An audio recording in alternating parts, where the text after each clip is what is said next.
Lloyd Vehicle Consulting, not sponsored by Lancaster Insurance.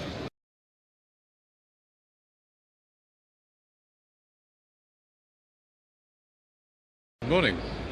Today is the 11th of November, and this is part 2 of a slightly shambolic shuffle around the 2022 classic motor shirt of the NEC, sponsored by Lancaster Insurance. The first part we've done some of all 2. We're now going to do some more and try to get things wrong, fall over, get interrupted by announcements, or generally make a hash of it, but unfortunately I can't guarantee that we'll avoid doing those things. In fact, it's inevitable that something will happen.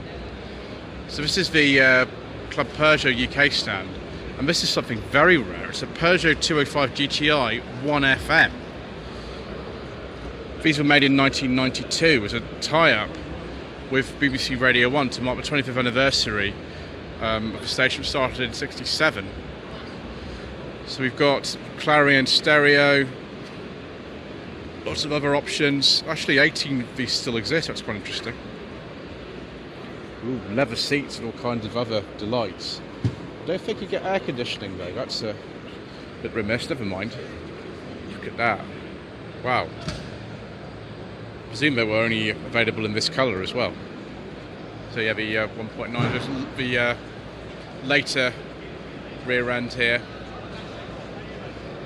I haven't actually seen too many 205 GTIs with this later rear end. I think by this stage, you know, things like the 106 were out and they were starting to sort of wind down production for this country, although it eventually finished in 1998, although they stopped importing the 205s in 1996. And I've actually filmed 2 quite late 205s on the channel, no budget reviews. Ooh, a 405 Le Mans from, I presume that's sort of about 1994, 1995. So it looks like an MI16, but it is not.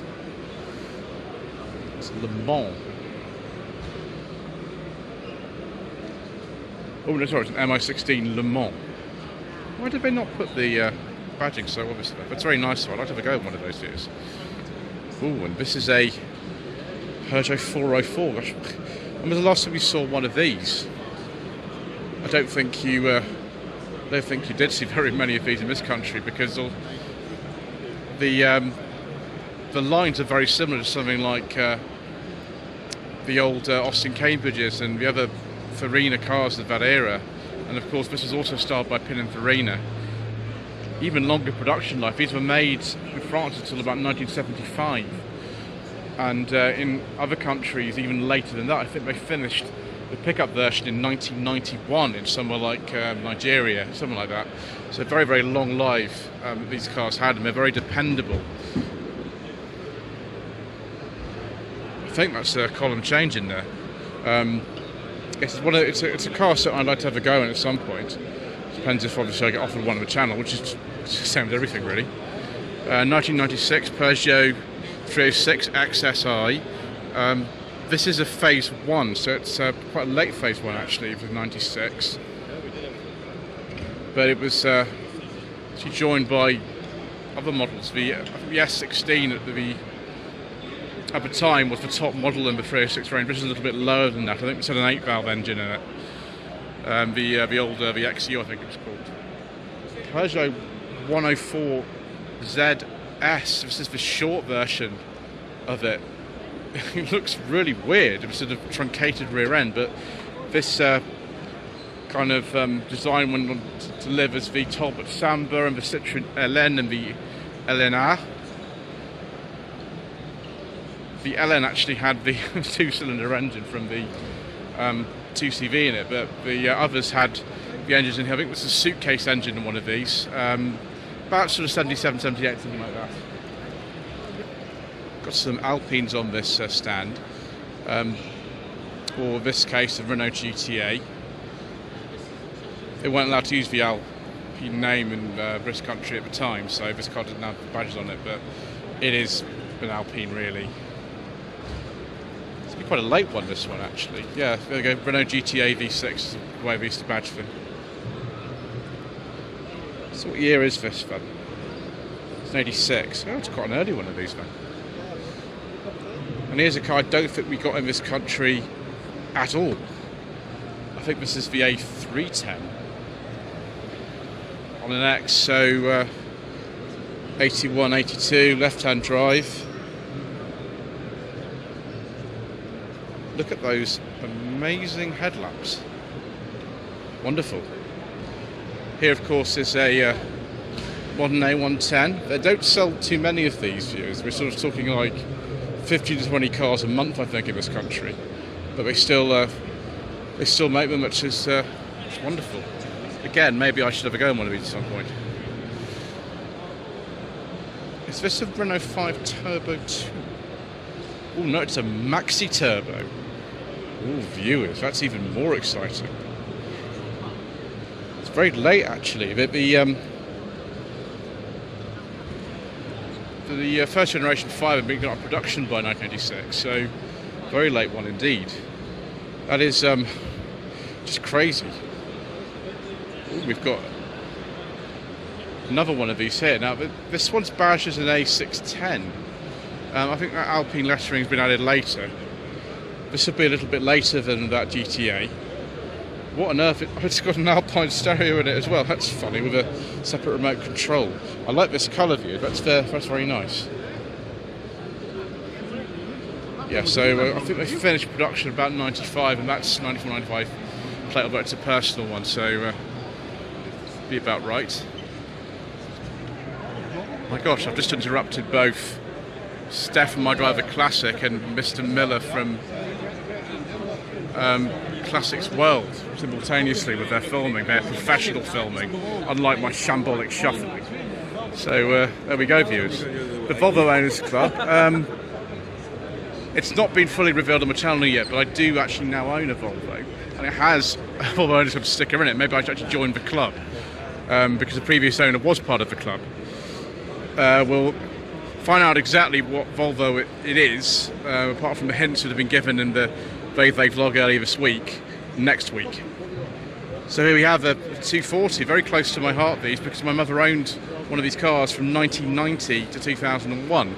It wasn't in as good condition as this, it wasn't anything as interesting as this. This is been uprated with some GLT wheels. It is a GL like one my mother's was. This isn't midnight blue either like my mother's one, it's a flat blue. This is different blue. So this has been uprated. This is the good old, I think the old good red block engine in there. You can see it's actually got a red block. That's why it's called red block engine. But my mother's is an 89, so is this. I'll be able to tell you actually if this is a 1990 model year car by the heater controls. And yes, it is. This is a 1990 model year, this particular car. This is the saloon. My mother's also had this reflective sort of striping on the front and rear bumpers that was supposed to make you more visible. This is a very, very nice condition. The interior of my mother's one was grey. This is a blue interior. Ooh. Second generation C70 here. This is the T5. These were made, I think, from 2006 to about 2014-15, I like to say. This one is a 2007, so it's quite an early one as this goes. Fortunately, it's not forbidden fuel one, viewers. I can't believe somebody would want to buy a C70 with forbidden fuel engine, but there we go. Never mind. Just say we don't talk about diesel on this channel and continue. Ooh, an 850 T5R from 1995. Rather than a red block engine in the 240, this is a white block engine, which in this case is 5 cylinders.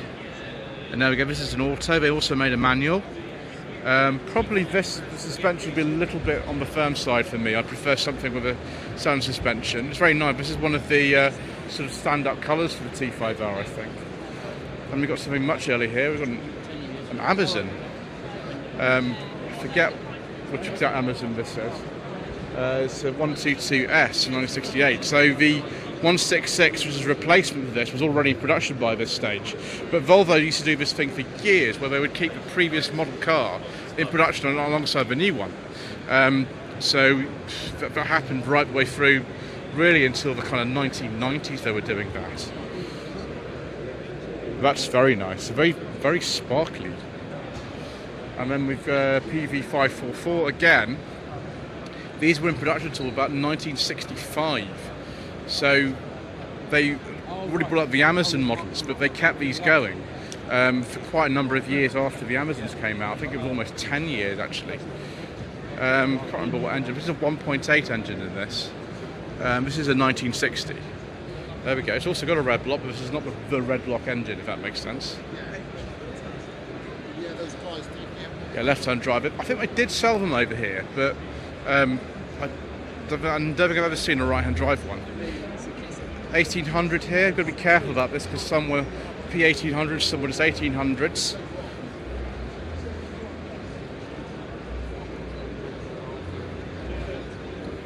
Yeah, I don't actually know what year this is, viewers. It's not a really early one because I can't see any sort of cow horn bumpers on this. But other than that, I don't really know. So we'll go on to some more Volvos here. But I might just pause here and change hands actually because I'm already getting cramp in my right hand. Yes, so Volvo Enthusiast Club, this one is 262C by Bertone. As you can see, we saw a 240 earlier on.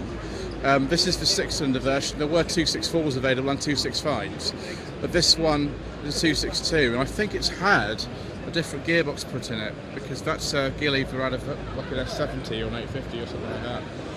But yeah, the PRV engine, I think it's around 2.7 litres.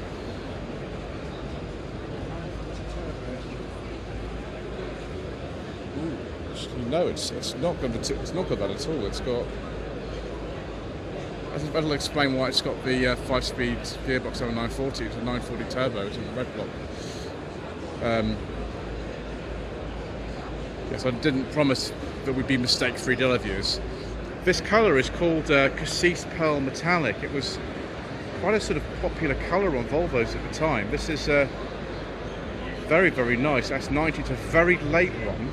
I think this finished production around 1998, 1999, and of course it has a beige leather interior with wood. I do like a nice beige leather interior, viewers, and this is very nice. We like that very much indeed. It's got Volvo press plates on it as well. I don't think I've ever seen an 1800 convertible. I don't think we ever did one, but this is supposed to be a one-off then, this one. It's a relatively late 1800, this one.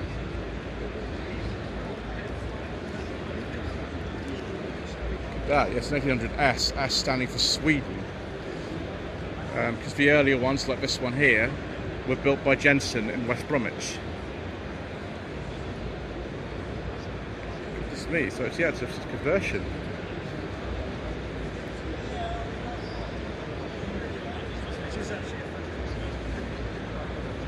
So yeah, 965 will be on the seat.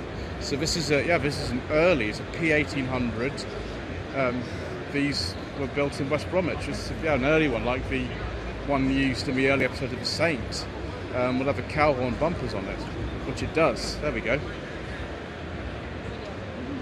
So this, I don't think, is the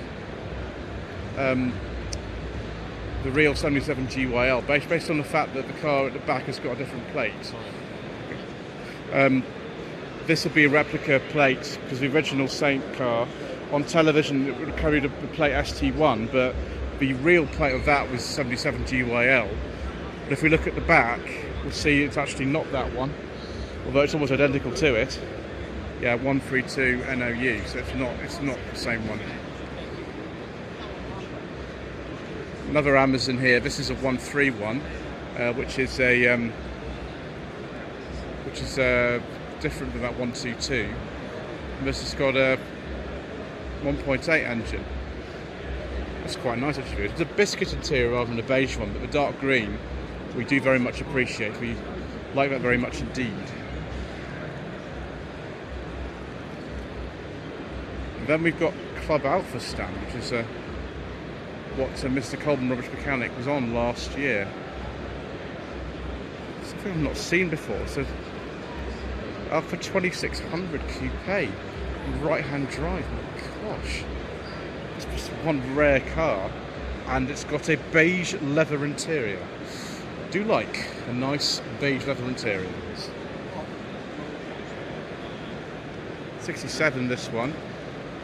So yeah, 2000 Sprint. And we've got a GT here with the Busso engine. I think all the GTs with the Busso engine were 3.2s. This one, 2006, 2007 registration. I almost was able to do a review of one of these about a year ago, but unfortunately the owner had to sell it before I was able to get hold of it. But it wasn't a Busso, it was a 1.8, but I was looking forward to it. Maybe I can look forward at some point to having a go into 156. This is a really early one, a 2.5 Busso, this one. So this will be just a 98, yeah, so it's a really, really early one. Very, very nice. Oh, viewers. It's the problem with going to shows like this is that I suddenly want all the cars I'm filming.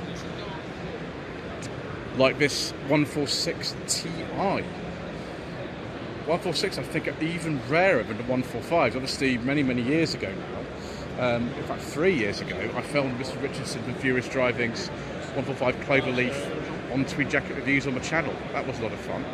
And then it went off the road for a while. And then we've got a GTV. I have driven a 916 Spider, but it's based on the same platform. This is the 3 litre Busso GTV Q2. Don't really know what year this is. I imagine this will be somewhere around the year 2000, something like that. There's an information sheet here, but I'll have a look at that and we'll get the answers to my questions. It doesn't say. Oh well, never mind. Ooh. Saab Owners Club, we've got some Lancia Stratoses here. That, I think, though, is replica, yeah, 19 plate, yeah, replica. There is replicas out there. This one also will be a replica. I wonder if they're all Hawk Stratos or something like that. What's this one? Yeah, the most common replica is a Hawk Stratos. I mean, it's amazing to have these anyway. It's not really criticism of them. It's just these aren't the original cars. It's just a fact. I still think these are really expensive and brilliant. They're just, you know, I'd like to see the original Stratos at some point in my life if it's possible. Let's not touch those sweets, viewers. Not what I said. I'll just leave and go on to the next stand. Right. 1996. Sorry, it is a 96, but it's not from 1996. It's from much earlier. This is from the 70s. This Saab 96. They were made until 1980. This will be the V4 version with the Ford Taunus engine. This one, does it even say? Ooh, we've got some friends in the back there, viewers. I can't really see them, but there they are. Hello. Yeah, it doesn't say. So it's 70 to 73. Don't touch or lean on the car. We'll be very careful. Just have a look at this very fetching beige leather interior, because I do like a nice beige leather interior, viewers. Original generation 900 here, so the Turbo S with a 16 valve engine. Excellent, viewers. We do like such things. It's unfortunate that we're not yet able to say we've driven one of these, because I have not, which is a right shame. Just as everything else I have on the channel, just most of the time it's questions I'm not offering you one, as nobody ever has, so that's why you haven't seen one. I have, however, just driven one of these on the channel. It wasn't a Vigan, it was a turbo. This is the original generation 9.3. This will be from about 2000, something like that. Ferocious torque still with the Vigan models, about 230 horsepower. But yeah, you've got to lock it in reverse like that. I wonder if it was an auto. I don't have to quite worry about it in the same way, but I quite like these.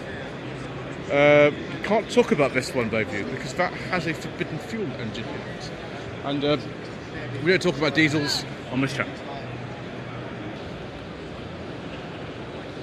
So this is a car I've actually had on the channel. I didn't realise this was going to be here. About a year ago I went to Gloucestershire and filmed this. It's I think it's actually a 68, but it says 67 on there. MG Midget. This is a Mark III. And oh my gosh, it was difficult to get in and out. It was very, very difficult, but I did it. and it's also got a non-synchromesh first and no servo-assisted brakes. But we managed it, viewers. I think the rear lights have been changed since I filmed this. I think it's had one or two sort of things done to it, so to say. But yes, very nice nevertheless. This is the Twyford Moors Jaguar XK Specialist. I've got some very tempting ones. Ooh, a bit out of my price range though, unfortunately. £120,000 of this 1955 SK140, but to be honest, you know, this is what they're fetching now these days. They have gone up a lot. That is just, well, it's completely immaculate. What else can you say? I think that may be a different gearbox than the original one. Often they put later gearboxes in these with 5 gears and all synchromesh to make it a bit easier to drive.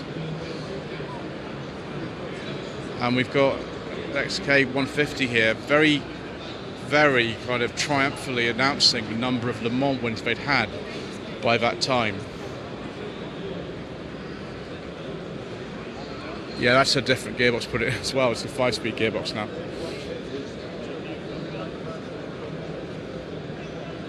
So this one is, ooh, it's a 58. Wow, it's a £195,000. I've been sort of saving up. SK140, 956, 130. Is this a beige leather interior, viewers? I do like a nice beige leather interior. That, I think, is the original Moss gearbox in it. Again, they're still very much proud of the achievement they made at Le Mans. Is this an XK SS replica, viewers? It looks like it is. It won't be an original one because that would be somewhere in a museum probably. Yes, Heritage C-Type, sorry, I do apologise. Built between 2015 and 2016. The donor for this was a Series 2 Daimler 4.2 litre. Excellent. Let's have some more Jaguar action. Let's not fall over things like I almost did there. Wouldn't be the first time, unfortunately, viewers. Ooh, the XJS Club. I don't mind if I do, viewers. And first of all, look what we found. Ooh, it's a really late one as well. It's a 1995 XJS Celebration Coupe in dark green with a beige leather interior. This is kind of like dream specification for me, viewers. With wood. Yes. I do like a nice beige leather interior. Very, very nice, viewers. And then we've got this XJRS here. This is, I think, possibly just before they changed the name of the car just to the XJS. This would be about 1990. Yes, it's a 1990. Yes, 6 litre V12. Produced by TWR. Yes, that is very nice. I think probably, if it were me, I'd probably have the 6-cylinder one because it would be a little bit easier to look after. I wouldn't drain my fuel budget so quickly. 1983 Jaguar XJS, 5.3 litre. This will probably be an HE, won't it? It's sort of more kind of biscuit, but that looks beige on camera, viewers, so I'm going to say that's another beige leather interior. I knew I'd found some here. This is the sort of place where you do find them. It is an HE model as well. And this is a V12 convertible. This is after the kind of sort of Targa version was made. They've made the full convertibles, and why, yes, we've still got some tasty beige leather interior. And that wood is real wood in an XJS as well. Very nice. Very, very nice indeed. This is an 89. Another 5.3 V12. And we've got a racing car here too. Yes, most satisfactory. So it's a very early one, a 76. Let's have a look at some taxi en avance about which I know nothing. Yeah, and I don't see too many information sheets here, so I'm going to struggle a bit, viewers. That's a 51. Got an H van here. Did they actually ever sell these, especially in this country? I'm not even sure they did, viewers, to be honest. Every one of these I've seen is a left-hand drive. This one will be on an H, so 69, 70. They made until I think 1981 somehow. Crazy, isn't it?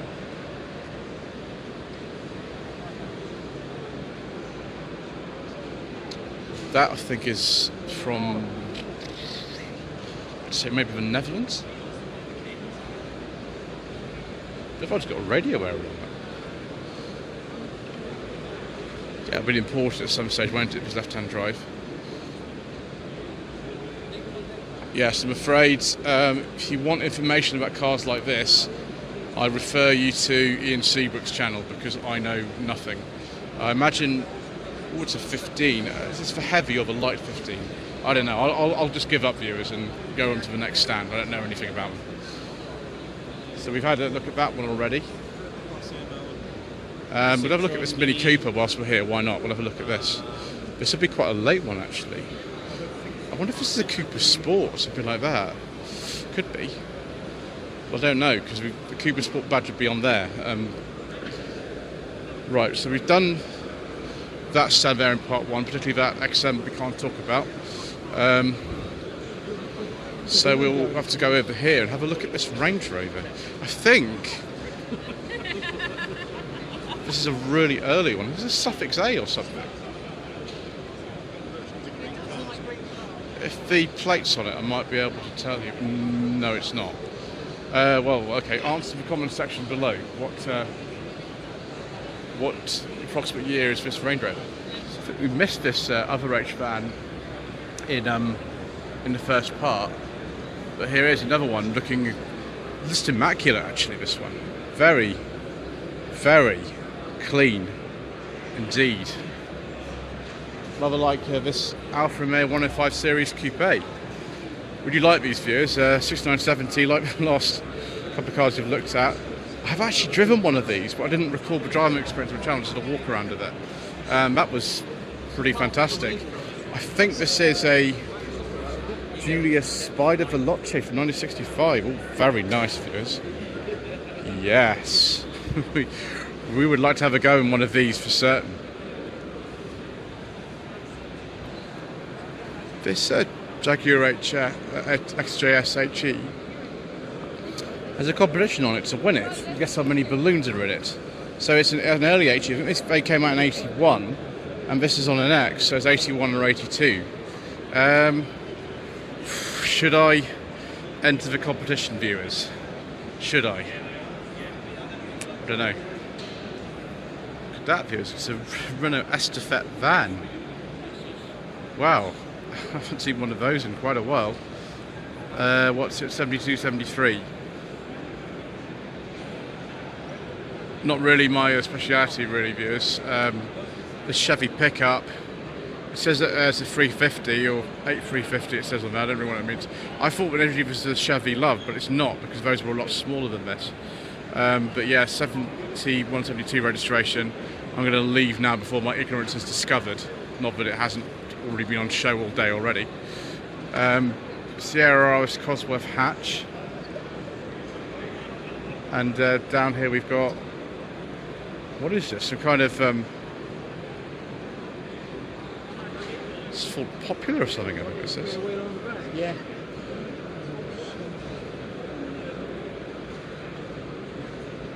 Yeah, it's a sort of Popular or Anglia or something like that, I think.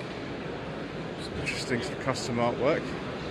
Silent Classics who make the Fiat 500 silent 500e, but not the 500e we saw earlier. What is this? Oh, it's a 1976 Datsun 240Z. I don't think that is a 240Z if it's a 76. The 260Z was out by then, or the 280Z in America. There's some Jaguar XK8s here. They're sort of maybe 15 years old. A little bit on the new side probably to be here, I would have thought. Some of the classic car dealers though did take that to the next level with some of the ones that they have, and they also have sort of like forbidden fuel cars on sale as well as the two new, so we're skipping some of those, but we don't have to skip the stuff here. Look at this. 1955 Austin-Healey 104. Is this a BN1 or a BN2, viewers? Answers in the comment section below. £125,000, whatever it is. 1960 Austin-Healey 3000 Mark 1. I think these were built at Abingdon at the time, from what I remember, but I could be wrong about that, like I am about so many other things. Some chassis of something. Oh, it's a 3000 Mark 2A Western Restoration of BJ7. Frog Eye Sprite with a hard top. I wonder how much these are these days. We'll find out, won't we? Have a look. 1958 Sprite, £50,000. Wow. This is a brand new restoration, a very early 3000 BN7, and that is, oh, it doesn't say. With this one will say. So this is also a restoration from this year, BJ8. Doesn't say about how much that is either. That is restored though to a pretty ridiculous standard, viewers. So viewers, we very nearly finished Hall 2. We haven't quite though. The auction is something entirely separate, and I'm going to have to come back and do that. But this part is now long enough, so I think we'll finish things here. Thank you ever so much indeed once again for watching. Please don't forget to subscribe to the channel, like this video, leave a comment below, and we shall see you again soon for more incorrect information. Lloyd Vehicle Consulting stickers, t-shirts and mugs are available by clicking the link to the Google form in the video description below.